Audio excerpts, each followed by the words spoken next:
Hello student, मैं एम.एस.आर और आप देख रहे हैं एम.एस.आर स्टडी सेंटर। स्टूडेंट, आज हम आप लोगों के लिए लाए हैं क्लास 9 का पहला अध्याय हमारे आसपास के पदार्थ का MCQ वाला सीरीज जो चल रहा है। 1 से लेकर 105 तक क्वेश्चन आप लोगों को दिया जाएगा, जिसका ये तीसरा वीडियो है, तीसरा पार्ट्स है, जो 31 से लेकर 45 तक क्वेश्चनों का बहुविकल्प वाला क्वेश्चन का हम लोग हल करेंगे। इसके पहले फर्स्ट पार्ट में 1 से 15 और सेकंड पार्ट में 16 से 30 तक दोनों पार्ट्स हम लोग पढ़ चुके हैं। अगर कोई नहीं देखे हैं तो ज़रूर वो दो वीडियो ज़रूर देख लें, ताकि हम लोगों को आगे बढ़ने में समस्या ना हो। उसका लिंक डिस्क्रिप्शन में रहेगा। अब आते हैं आज का तीसरा भाग का पहला क्वेश्चन को लेकर। क्वेश्चन नंबर 31, किसी पदार्थ के इकाई आयतन का द्रव्यमान को क्या कहते हैं? ऑप्शन ए दाब, बी संपीड्यता, सी घनत्व, डी आकृति। तो इसका सही आंसर क्या होगा? 31 का सही आंसर होगा सी घनत्व। प्रश्न संख्या 32, एक गिलास पानी में 2 चम्मच चीनी मिलाने पर भी उसके जल के स्तर में कोई परिवर्तन नहीं होता, क्योंकि चीनी को अगर गिलास के पानी में हम लोग मिला देते हैं, फिर भी पानी का जो स्तर है गिलास में वो नहीं बढ़ता है। इसका क्या कारण है आपको खोजना है। नंबर ए, वाष्पीकृत हो जाते हैं, जल के कणों के बीच व्यवस्थित हो जाते हैं, सी जल के कणों से जुड़ जाते हैं, डी इनमें से कोई नहीं। तो इसका सही आंसर क्या होगा? इसका सही आंसर होगा बी, जल के कणों के बीच व्यवस्थित हो जाते हैं। प्रश्न संख्या 33, निम्न में से किसमें अंतराण्विक स्थान सर्वाधिक है? मतलब कणों के बीच जो रिक्त स्थान, खाली स्थान पाए जाते हैं, किस अवस्था में पाए जाते हैं? हम लोग जानते हैं कि सबसे अधिक गैसीय अवस्था में पाया जाता है और सबसे कम जो होता है रिक्त स्थान कणों के बीच वो ठोस अवस्था में। तो आइए, ऑप्शन ए जल, बी हवा, सी मिट्टी, डी आग। तो इसका सही आंसर क्या होगा? हवा होगा, क्योंकि वो गैसीय पदार्थ है। इसका जो रिक्त स्थान कणों के बीच होता है सबसे अधिक होता है। क्वेश्चन नंबर 34, दाब के प्रभाव से पदार्थ का आयतन कम होने की क्रिया को क्या कहते हैं? ऑप्शन ए संपीड़ितता, बी घनत्व, सी विसरण, डी संघनन। इसका सही आंसर होगा ऑप्शन ए संपीड़ितता। प्रश्न संख्या 35, निम्न में कौन सबसे अधिक संपीड्य है? ऑप्शन ए हवा, बी जल, सी लकड़ी और डी लोहा। तो संपीड्य गुण सबसे अधिक किसमें होता है? गैसीय पदार्थ में होता है, यानी इसका सही आंसर क्या होगा? ऑप्शन ए हवा। प्रश्न संख्या 36, जिस तापक्रम पर द्रव के वाष्प का दाब वायुमंडलीय दाब के बराबर हो जाता है, उसे उस द्रव का ऑप्शन ए हिमांक कहते हैं, बी कथनांक कहते हैं, सी गलनांक कहते हैं और डी वाष्पांक कहते हैं। तो इसका सही आंसर क्या होगा?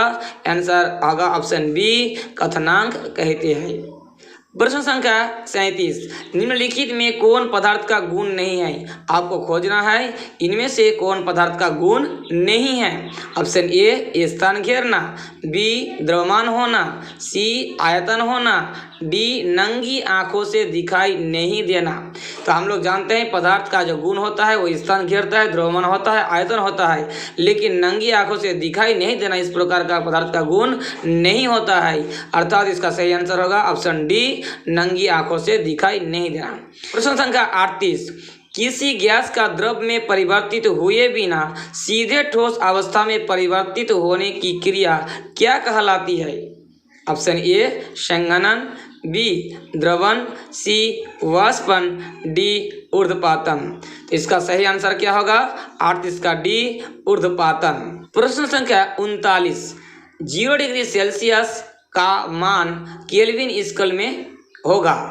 अर्थात यहाँ सेल्सियस से आपको केल्विन में जाना है। तो सेल्सियस मतलब सी और केल्विन मतलब के।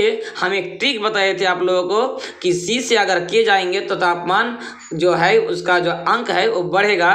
कितना बढ़ेगा? 273 बढ़ेगा। तो यह ऑप्शन दिया है 250 केल्विन, बी 273 केल्विन, सी 293 केल्विन, डी 393 केल्विन। तो इसका सही आंसर होगा ऑप्शन बी 273 केल्विन।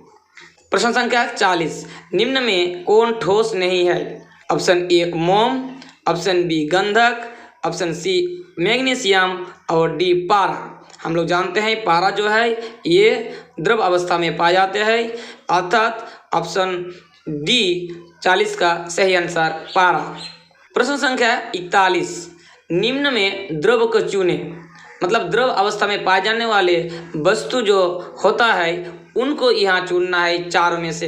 41 का ऑप्शन ए जल, बी वाष्प, सी बर्फ, डी हवा। तो 41 का सही आंसर, आसान सा आंसर, जल, जो द्रव अवस्था में पाए जाते हैं।